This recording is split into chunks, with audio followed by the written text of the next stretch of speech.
Japan اور چین کی تاریخ کئی باہمی رشتوں اور رنجشوں سے بھری پڑی ہے، کیونکہ جغرافیائی لحاظ سے دونوں ممالک کے مابین پانی کی ایک تنگ سی پٹی حائل ہے، اس لیے ایک دوسرے پر اثر انداز ہونا ایک فطری سی بات ہے۔ جنگ عظیم دوم کے بعد دونوں ممالک کے دو طرفہ تعلقات میں اس وقت تیزی آئی جب 1960 کی دہائی میں روس اور چین کے تعلقات خراب ہوئے، جس کی بنا پر روس نے اپنے تمام ماہرین واپس بلوا لیے، اور ایسے میں چین کے پاس بہتر راستہ یہی تھا کہ وہ جاپان کی تکنیکی مہارت اور مستحکم مالی حیثیت سے استفادہ کرے۔ اس سلسلے میں پہلا بڑا قدم لیو تاکاساکی معاہدہ تھا، جس کی بدولت جاپان چین کو صنعتی کارخانوں کی خرید کے لیے مالی معاونت دینے پر رضامند ہوا اور چین کو ٹوکیو میں اپنا تجارتی مشن کھولنے کی اجازت دی گئی۔ دونوں ملکوں کے باہمی تعلقات میں اس وقت تیزی پیدا ہوئی جب 1972 میں امریکی صدر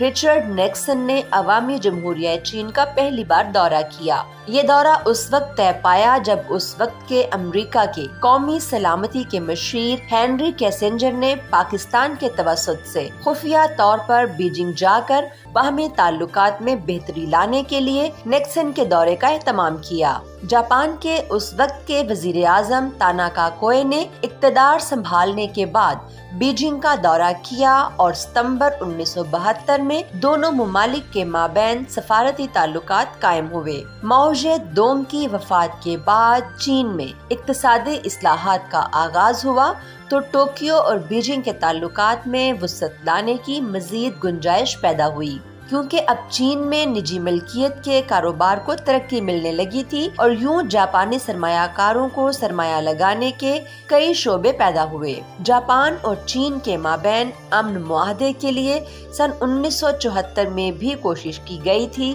لیکن کچھ شقوں پر اختلاف کی وجہ سے یہ سلسلہ رک گیا تھا۔ شمالی تائیوان میں واقع سینکاکو جزائر پر اور ریویکیو جزائر کے جنوبی حصے پر بھی اختلاف تھا۔ 4 سال بعد دونوں ممالک نے امن کے عمل کو ایک بار پھر سے بڑھایا اور 12 اگست 1978 کو امن اور دوستی کے معاہدے پر دستخط ہوئے۔ چین کے رہنما ڈینگ یاؤپنگ اور جاپان کے وزیر اعظم فوکودا تائیکو نے اس معاہدے پر دستخط کیے اور یوں ایشیا کی دو بڑی طاقتوں کے مابین پرانی دشمنی دوستی میں بدلنے کی راہ ہموار ہوئی۔